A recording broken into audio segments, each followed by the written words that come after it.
ఇది నా ఇల్లేగా, మా ఇంట్లోనే ఉన్నాను, హైదరాబాద్లో ఉన్నాను.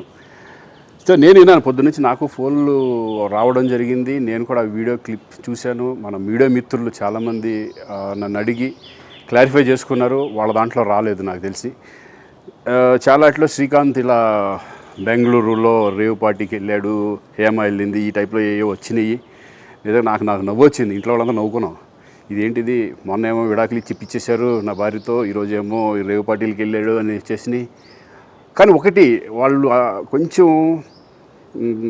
తొందరపడ్డంలో ఇది లేదనిపించింది. ఎందుకంటే అతను ఎవరో కానీ కొంచెం నాలాగా ఉన్నాడు. వాడు కొంచెం ఇలా కప్పుకొని, అది గెడ్డం ఉంది, బట్ ఇప్పుడు గెడ్డం నాకు లేదు అని, బట్ గెడ్డంతో నేను షాక్ అయ్యాను. ఇదేంటిది నాలాగా ఉన్నాడు ఏంటి అని నేనే షాక్ అయ్యాను.